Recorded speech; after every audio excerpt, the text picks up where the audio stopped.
Good evening, class 4, Holy Child School. Today we will discuss chapter number 2 of your SST book, Sources of History. History मतलब इतिहास, पुरानी बातें. एक दिन पुराना भी कोई बात हो वो भी हिस्ट्री हो जाता है. और सोर्सेस मतलब कहाँ कहाँ से हमको इतिहास के बारे में जानने को मिलता है. जैसे सोर्सेस ऑफ वाटर होता है, जो पानी कहाँ कहाँ से मिलता है, रिवर, रेन, सी, वाटर, पॉन्ड, अंडरग्राउंड. इस तरीके से इतिहास के बारे में कहाँ कहाँ से कैसे पता चलता है, इसके बारे में आज हम पढ़ेंगे. Your diary if found in future will serve as a source to know something about you. तो अगर आपका कोई पर्सनल डायरी है, डायरी मतलब स्कूल डायरी नहीं, स्कूल डायरी भी हो सकता है अगर उसमें कुछ लिखा हुआ हो. तो अगर आपका डायरी है जिसमें आप कुछ चीज़ें लिखे हुए उसमें आप कब क्या किए हो, कभी कुछ लिखे हो, कोई कहानी लिखे हो, किसी के बारे में लिखे हो, या कब कितना पैसा कुछ खर्चा किया उसका हिसाब किताब लिखे हो. तो अगर बाद में ये किसी को मिलता है 10, 20, 50 साल बाद, तो वो भी एक सोर्स ऑफ हिस्ट्री हो जाएगा, जिसके बारे में जान सकते तब के लोग कि हाँ भाई 20 साल पहले अभिजीत वो लड़का था, उसने ऐसा ऐसा क्या कुछ किया था. So the diary can be called a source of your history. तो डायरी को हम अपने हिस्ट्री के बारे में एक सोर्स बता सकते हैं. Similarly things that are available today from the past through which we get to know about the past are called the sources of history. तो जो चीज़ें आज हमको मौजूद मिला है, हम लोगों को हमारे पास अवेलेबल है, जिसके द्वारा हम इतिहास के बारे में जान सकते हैं, उन्हीं को सोर्सेस ऑफ हिस्ट्री बोला जाता है. The sources of history can be broadly divided into 2 categories. तो इसको 2 भाग में भाग किया गया है. एक हो गया आर्कियोलॉजिकल सोर्सेज और दूसरा होगा literary sources. Archaeological sources. Archaeological sources are the things built or created by people in the past, such as monuments, coins, tools, pottery and so on. तो ये वे सब वस्तु हैं, चीज़ें जो बहुत पहले इंसानों ने तैयार किए थे. जैसे कि मॉन्यूमेंट्स यानी बिल्डिंग वगैरह हो गए, मंदिर, मस्जिद, मकान हो गया, कॉइन हो गए, टूल्स यानी यंत्र, चाकू, छुरी, भाला, इस तरीके से पुरानी चीज़ें. पॉटरी यानी मटके वगैरह, कप, प्लेट, मिट्टी से बने हुए, और भी कई चीज़ें हैं. The study of the passed by examining the material remains is called archaeology. So what is archaeology? Archaeology किसको बोलते हैं? तो ये पास्ट के बारे में पढ़ाई लिखाई यानी अतीत के बारे में हमको जानना या पढ़ना. कैसे? बाय एग्जामिनिंग यानी जांच पड़ताल करना. किसकी जांच पड़ताल करना? ये जो हमको मटीरियल रिमेन्स यानी जो हमको पुरानी चीज़ें मिलती हैं, सिक्के हो गए, टूल्स हो गए, पॉटरी हो गए, इसी का पढ़ाई लिखाई को बोलते हैं archaeology. The people who study these remains are known as archaeologists. और जो व्यक्ति, जो इंसान, चाहे लड़का हो चाहे लड़की हो, इसके बारे में पढ़ाई लिखाई करते हैं, उन लोगों को बोला जाता है archaeologists. They dig the ground carefully to unearth the sources. तो ये जो आर्कियोलॉजिस्ट है वो बहुत ध्यान से, सावधानी के साथ मिट्टी खोद खोद के चीज़ें निकालते हैं. अनर्थ यानी मिट्टी खोद के नीचे से निकालना चीज़ें, क्योंकि अगर ध्यान से नहीं करेंगे तो टूट फूट जाएगा, सब नष्ट हो जाएगा. The process of digging is called excavation. तो ये जो प्रोसेस है जिसमें खुदाई किया जाता है, तो खुदाई करने को एक्सकवेशन बोला जाता है. Archaeological sources are particularly useful to study a period in time for which there are no written records. तो ये जो आर्कियोलॉजिकल सोर्सेज हैं यानी बर्तन वगैरह, ये सब चीज़ें, इनसे देख के कई सारी चीज़ें जानी जाती हैं उस समय के लिए जब कोई लिखा हुआ चीज़ हमको नहीं मिला हुआ था. जब लिखा हुआ चीज़ नहीं मिलता तो हम ऐसी चीज़ें ढूंढ के हम उसके बारे में जानते हैं. The sources like monuments, inscriptions and artifacts can be group together as archaeological sources. तो मॉन्यूमेंट्स, इंस्क्रिप्शंस और आर्टिफैक्ट्स, इनको एक साथ मिला के हम आर्कियोलॉजिकल सोर्सेज बताते हैं, तीनों को मिला के. अब एक एक करके हम पढ़ेंगे मॉन्यूमेंट्स, इंस्क्रिप्शंस और आर्टिफैक्ट्स के बारे में. Monuments Monuments are old buildings or structures which help us to understand the history of the past. तो ये पुराने पुराने बिल्डिंग या स्ट्रक्चर्स, यानी कोई भी ढांचा, दीवार हो गया, पिलर हो गया, इस तरीका, या घर हो गया, जिनको देख समझ के हम लोग हमारे इतिहास के बारे में या अतीत के बारे में जान सकते हैं.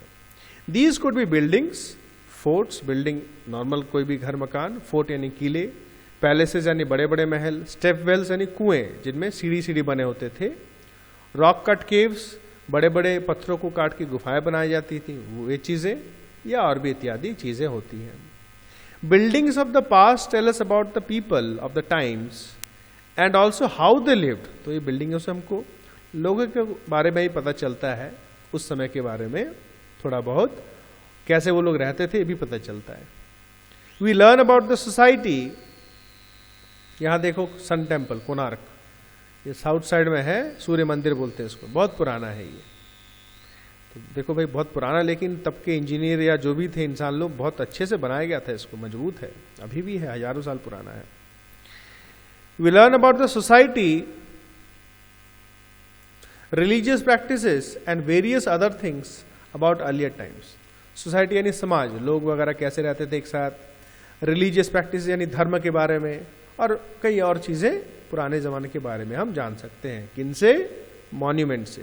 फॉर एग्जाम्पल, जैसे कि the sun temple at Konark in Odisha gives us fascinating details about the sculpture, architecture and engineering of the 13th century India. 13th century यानी वही लगभग 1400 साल की लाइन में, 1400, अभी क्या चल रहा है 2021, 2000 की लाइन में है, यानी लगभग 600 साल पहले की बात कर रहे हैं हम. तो तब के लोगों के स्कल्पचर नहीं, कैसे मूर्तिकार थे, आर्किटेक्चर यानी तब का डिजाइनिंग वगैरह कैसे चलता था, इंजीनियरिंग कैसा था, तो इसके बारे में हमको इस सन टेम्पल से मालूम चलता है. इंस्क्रिप्शंस, तो यहां पर एक चित्र दिया हुआ देखो, inscription on the Ashoka pillar. मोटा सा गोल सा पिलर है बड़ा सा, उसके ऊपर खुदाई करके लिखा हुआ है, ठीक है ना. तो बहुत पुराने जमाने के अक्षर है जिनको स्पेशल लोग ही समझ सकते हैं. Inscriptions are the writings and images that are carved on hard surfaces. तो क्या है इंस्क्रिप्शंस? लिखा हुआ, या तो कार्व्ड यानी खुदाई कर करके लिखा जाता है सख्त चीजों के ऊपर. Various inscriptions carved on seals, seal मतलब जैसे स्टैंप होता है ना, इस तरीके से पहले सील बनते थे, उनके ऊपर डिजाइन बना हुआ रहता था, कुछ लिखा हुआ रहता था. टेम्पल वॉल्स, मंदिरों की दीवारों पर, पत्थरों पे स्टोन्स, पिलर्स पे, वुडन टैबलेट्स यानी मोटे मोटे लकड़ियों के ऊपर, ये खाने वाले टैबलेट नहीं है, मोटे मोटे लकड़ी होते हैं, छोटे छोटे, छोटा लेकिन मोटा होता है. ब्रिक्स, ईंटों पर, कॉपर प्लेट्स, तांबे के जो प्लेट होते हैं मोटे मोटे, और दूसरे दूसरे आइटम्स के have been discovered from the past. तो ये बहुत पुरानी चीजें हमको मिली हैं. Most of these inscriptions are about the kings. तो ज्यादातर ये जो चीजें हैं ये राजाओं के बारे में बताते हैं. देयर डिसीजंस और देयर अचीवमेंट्स, उन्होंने क्या क्या फैसले लिए थे, कोई फैसला फरमान हो वो खुदाई करके लिखवा देते थे, और उनके अचीवमेंट्स यानी कहाँ लड़ाई करके जीते हैं वगैरह वगैरह. For example, we get to know a lot about king Ashoka through the inscriptions belonging to his time. तो ये अशोका पिलर में और कई जगह इंस्क्रिप्शंस हैं, उनको पढ़ के कई सारी चीजें, अशोका जो है बहुत बड़े राजा थे, उनके बारे में पता चलता है. The study of inscriptions is known as epigraphy. तो ये जो जैसे आपको तो समझ में नहीं आएगा ना, हमको भी आएगा, तो इसको जो स्पेशल पढ़ाई लिखाई करते हैं, इस प्रोसेस को, इस पढ़ाई लिखाई को बोला जाता है epigraphy. Next, artifacts. Artifacts are man-made objects that were made and used in earlier times. तो ये इंसानों द्वारा चीजें बनाई हुई जो बहुत पहले इस्तेमाल होती थी. These include objects like pottery, मिट्टी से बने चीजें, tools हो गए, ठीक है ना, कुल्हाड़ी वगैरह इस तरीके से काटने वाली चीजें, या दूसरी ज्वेलरी, गहने, सील हो गया, coins, toys and so on. The artifacts give a lot of information about the lives of people during the earlier ages. तो इन सब चीजों को देख के हम लोग पुराने जमाने के जो लोगों के बारे में, जिंदगी के बारे में बहुत कुछ पता चलता है. Many artefacts such as bronze figures, pottery, toys and seals were unearthed from the sites of Indus Valley civilisation. तो बहुत सारी ब्रॉन्ज, कांस्य इसको कांसा बोलते हैं, उसकी चीज़ें, फिगर्स यानी मूर्ति टाइप या कोई स्टैचू टाइप चीज़ें, पॉटरी यानी दिख ही रहा है यहाँ पर पॉटरी, ये सील्स देखो, सील्स दिया हुआ इंडस वैली का, खिलौने वगैरह, ये कई सारी चीज़ें कहाँ से निकली? इंडस वैली सिविलाइजेशन से। तो ये एक जगह है जहाँ पर उसको नाम दे रखा है वैज्ञानिकों ने, इंडस वैली सिविलाइजेशन, उस जगह से निकाला है ये सब चीज़ें। These provided information like the religion people followed then, इनसे उस समय के लोग क्या धर्म पालन करते थे, कौन सा धर्म था। The metals and materials they were familiar with, क्या क्या मेटल्स के बारे में उनको मालूम था, भाई जैसे कि ब्रॉन्ज के बारे में मालूम था, कॉपर के बारे में मालूम था, एंड विथ और the animals that live during that time, या कौन से जानवर उनके साथ उस समय रहते थे। कॉइन्स, इंपॉर्टेंट आर्टिफैक्ट, तो सिक्के बहुत इंपॉर्टेंट है, जिनके बारे में बहुत जानते हैं हम, बहुत कुछ जानने को मिला है हमको। Coins from the past are a major source of history, तो कॉइन्स से हम बहुत कुछ जान सकते हैं इतिहास के बारे में, और ये बहुत इंपॉर्टेंट सोर्स है।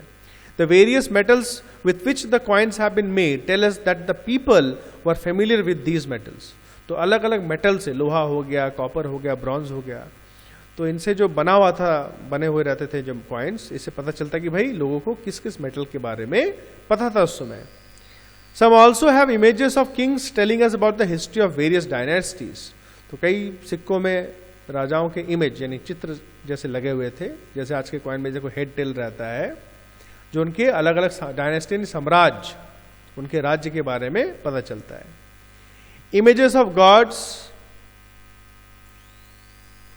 एंड गॉडेसेस, गॉड्स यानी देवता और गॉडेसेस यानी देवियां, तो देवी देवताओं के जो कॉइन के ऊपर चित्र थे, tell us about the religious beliefs of the people, उससे उनके धर्म के विषय में मालूम चलता है।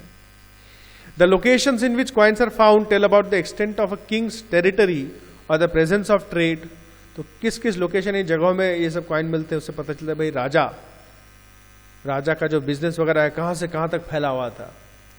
For example, many European coins found in South India tell us that trade ties existed between South Indian kingdoms and European empires in the past. Europe विदेश है, ये विदेशी जहाँ पर आपके कई सारे राज्य हैं, तो यानी ये साउथ इंडिया यानी तमिलनाडु, केरला, उस साइड के कुछ जगहों में यूरोप के सिक्के मिले हैं। तो इसका मतलब क्या है कि यूरोप और हमारे इंडिया के साउथ साइड के बीच में बिजनेस होता था, तभी तो पैसों का लेन देन हुआ है ना। लेट्स डिस्कस, इसकी जरूरत नहीं है आपका, तो आज यहीं तक पढ़ेंगे हम, बहुत इंपॉर्टेंट चैप्टर है। तो जहां तक पढ़ा है आपको यहां तक आप 25 स्पेलिंग, अच्छे स्पेलिंग, आप 25 स्पेलिंग छाड़ के आप लिखोगे, और उनका बहुत सुंदर तरीके से आप रीडिंग करके मुझे भेजोगे।